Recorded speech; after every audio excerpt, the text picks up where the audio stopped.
I was gonna be standing up, but now I'm sitting down because he found a lap and he wants the lap, and honestly, he can have the lap. Hi, everyone, and welcome to Tuesday. I'm filming this after the fact, and I don't know how much I'll be able to use the audio while we were there because they were playing music, and who knows what's in Content ID. But tonight, Mal surprised me with not only a new restaurant, but a new type of cuisine, a new culture, and that was Ethiopian food. Tonight was date night, and it was Mal's turn to plan it and figure out what happens.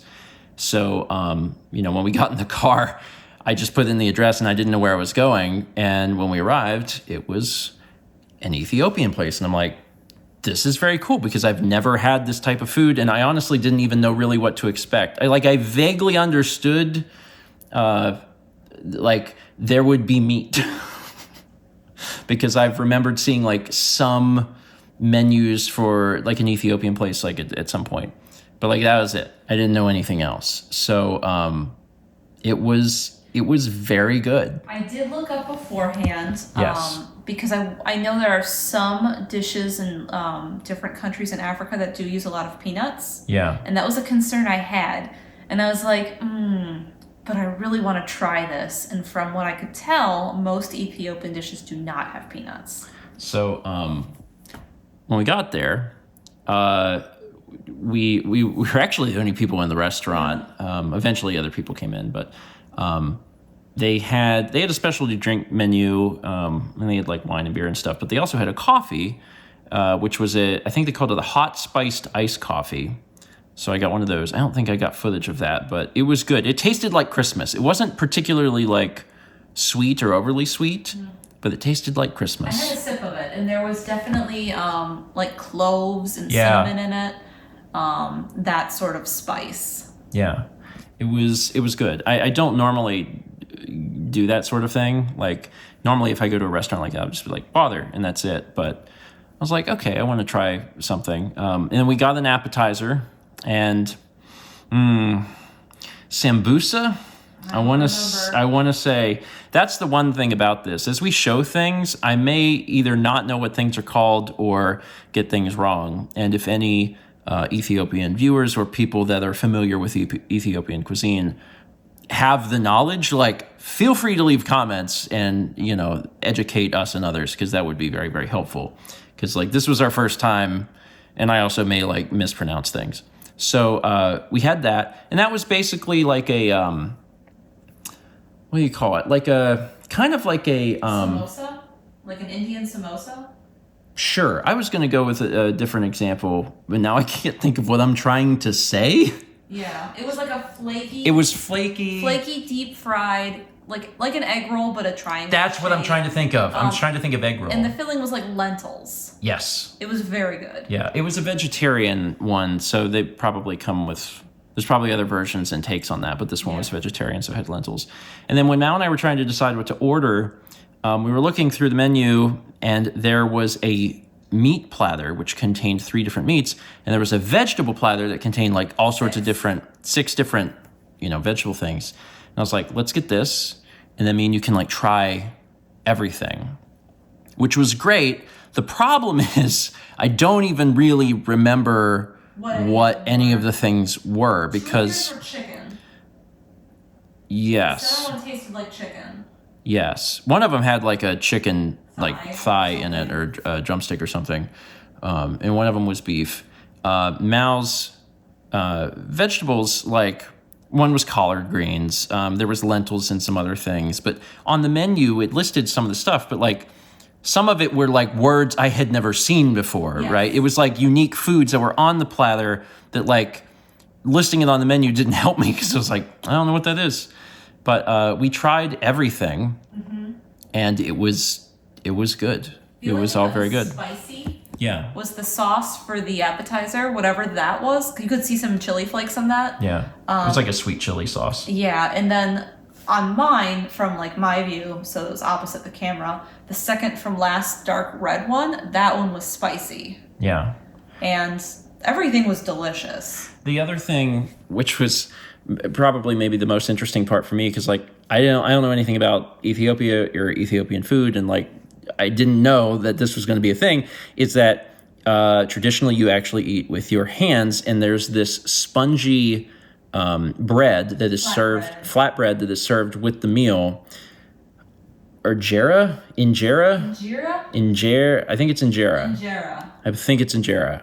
I was trying to learn at least that, and I think that's correct. Anyway, we got like a basket of this, and initially when I was like, that alone is like very cool thing for me because I've never done anything like, I mean, to some extent, I guess I've had a lot of practice growing up in Myrtle Beach and going to dinner shows where they didn't give you utensils. But aside from that, I'm not terribly familiar with like eating that sort of food with my hands. So you tear off a little bit of this spongy bread and you use it to like grab the stuff. And like your fingers are still going to get messy. Like you're still going to get a little messy.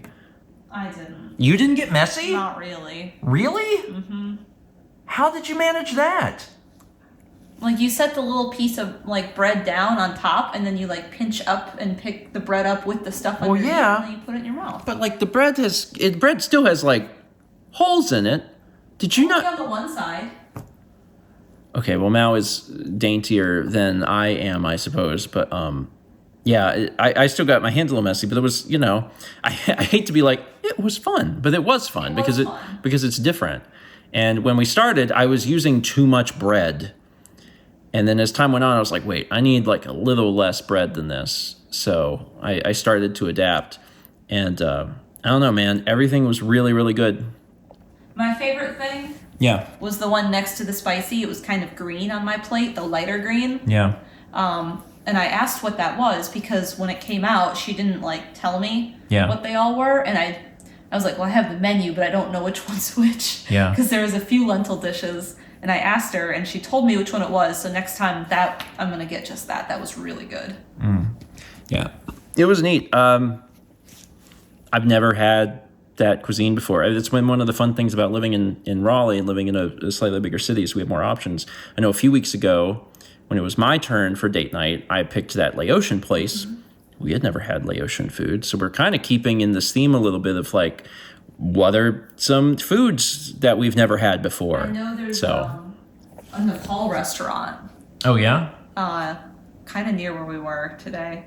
And there's a few other places that I've... Nepalese? Is that Nepalese. I think there's a few other places that are kind of in that same vein. I know there's another Laotian restaurant.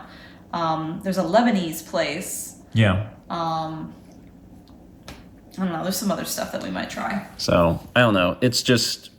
That's very cool. Anyone who's watched the vlog for any period of time knows that one of the things I am passionate about is food. That's one of life's greatest treasures, I think. So being able to experience new cuisine is just genuinely enjoyable. And it is one of my favorite parts about moving here. We just have so many more options and like exciting things and fun things. And I've just really, really had a lot of fun with it. So, yeah.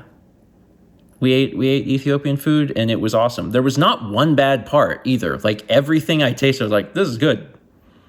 Everything is great.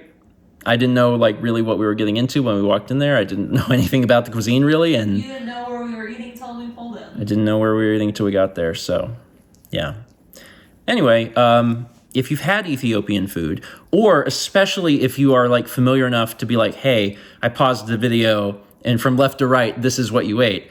That'll be helpful because I'm not entirely sure. I'm sure this trend will continue where, we'll seek out other cultures' foods and try them because we just think that that's fun. But also there's just a lot of different restaurants in general. So date night continues to be very enjoyable for that reason. Don't get me wrong. I like doing stuff here and like, oh, we made food together. We watched a movie at home. But we don't have Ethiopian food at home. No. So if we're going to try things, we do have to go out to do that. Also, I don't like get dressed up very often, but this is a new shirt that my mom got me for Christmas, and I feel like I look kind of nice today. You look very cute. Thank you. And I got to wear my nice coat. Yeah. Because I have that teal bubble coat that I wear sometimes, so I wore that, and I wore heeled boots. Yeah. It's fun. I don't know. I'm happy. This was a fun night, and I really appreciated like getting a chance to go out and do that. Okay, that's it. I talked about this food for a long time. If there's any other like cuisines, like we can search them out. I mean, you have access to Google. You can search in the Raleigh area yourself and be like, hey, I found this restaurant. Some of you might live in Raleigh also. But if you have something interesting that you find or that you know about personally, let us know. We're always like looking at comments, especially for things like that, because we want to try interesting foods. So tell us. And that's it. Thank you so much for watching. You're going to have to like get off my lap now. You live there. I'm going to bed. Night.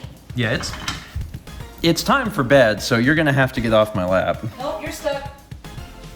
I can't sleep sitting in a chair. Kepler thinks you should. Let's meet back tomorrow. I'll turn the light off. Shall we? Oh my God.